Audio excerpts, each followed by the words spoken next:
everyone, looks like the first review for Aquaman and the Lost Kingdom. It is out on Rotten Tomato. Let's read some of this review, what people are saying about this movie. If this movie worth seeing in theater or not. That means that the first movie, Aquaman, it was, I remember when it came out, I think it did get a Rotten score from the Rotten Tomatoes. So, this movie, I'm not expecting this will be getting high score from the critic, because end of the day, this critic, they did not like the first movie. They will not be liking this one. Although I'm personally still excited to see, because this movie is directed by James Wan. And I do feel sad for him, because end of the day, James Wan, he is really talented director, and he did direct the first movie. I thought it was good. Overall, it's entertaining movie. James Wan, he knows how to make blockbuster, get people excited to see.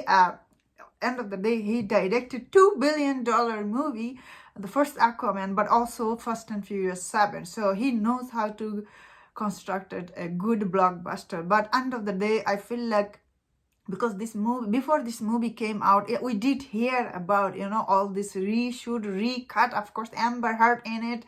They need to cut out all her scene and do all these things. That means that I'm gonna be honest here, although I'm personally excited to see this, but still I feel like story-wise, James Wan, by the way, very talented director and person. The story he chose here, I feel like it was really, like, he's trying to do a buddy cop, like, comedy. I don't think it was the right choice. But I think biggest reason for him to do this storyline, because he liked working with Patrick Wilson. Obviously, the first movie, Patrick Wilson was a villain. In this movie, why is he back working with Jason Momoa full-time? Because I think his friendship with him, I think, or might be wrong, or maybe, who knows. That means, of course, I have not seen this movies. I don't know why he chose this storyline, but I feel like he could have picked other storyline from the comic book, but he picked this one.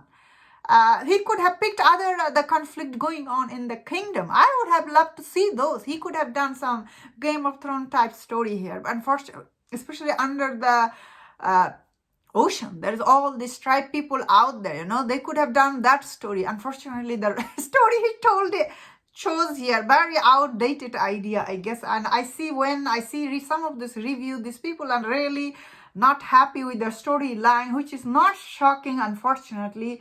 Then it looks like Aquaman, the Lost Kingdom, as of now, it is sitting on only 39%. So this number changes, I guess, as more review will come in. This will be probably more rotten, or maybe it will go up a little bit. I guess end of the day, I think it will stay around there, like 38 to 48, around there.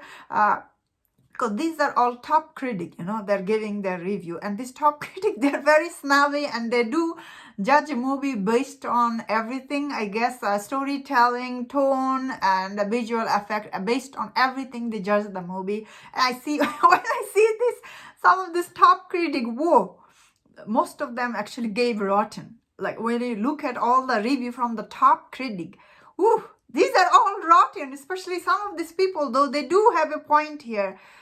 Which I feel like, because of all this reshoot and redone, because of that, unfortunately, especially Stone, he's saying a tonal mess dodged by BFX range from the video game cutscene to last-minute rush job, complicated yet curiously thin storylining, endlessly aggressive rib nudging. And this guy, CNN, Brian Lowry, he's saying, he's very Herschel. He's lacking the sense of discovery, world building that powered the original. Yeah, that's true. Director James Wan settles for a sort of misguided buddy comedy. As I was saying, buddy comedy, people are not liking buddy comedy aspect about this movie. Whatever the intent, it doesn't feel like the answer, the lift superhero movie come out of their slump. Okay, so this one, he's saying, he's from London. He's saying overall it's another dead weight to the drowning world of superhero. So he's not a fan of superhero movies, so he gave it rotten. Okay, so New York Times, they're giving a fresh. This movie is clever enough, plenty scary. There is a sufficient number of jokes to keep the whole thing from getting too self-important. And this one is not that big critic, I think. Okay, anyway, Globe and Mail, The Lost Kingdom is not exactly a good film, but isn't a bad one. So these are the only people who gave fresh. So this is really sad. So a lot of people, as I was saying, they're complaining about the tone, editing, and the storytelling, especially as I was saying, the buddy comedy thing. It is really ruined this movie's success. That means regardless how this movie was going, all the review were, this movie will never be box office hit like the first one, simply because, of course, end of the day, DCEU is rebooting. But I think some people were excited to see this movie because of first movie. These movies are still very interesting. These are different type of movie than the other movie coming out. This is still takes place under the water. So I have not seen it. I'm excited to see, but based on this review, sounds like this movie is the biggest problem is the tone, storytelling, some of this stuff they mentioned. So I'm really surprised by some of this review, honestly. And that's my thought on this. Let me know in the comment, what do you think about some of this review? If you enjoyed about this video, don't forget other videos on other topics. If you enjoyed this, please subscribe until I see you next time. Please take care.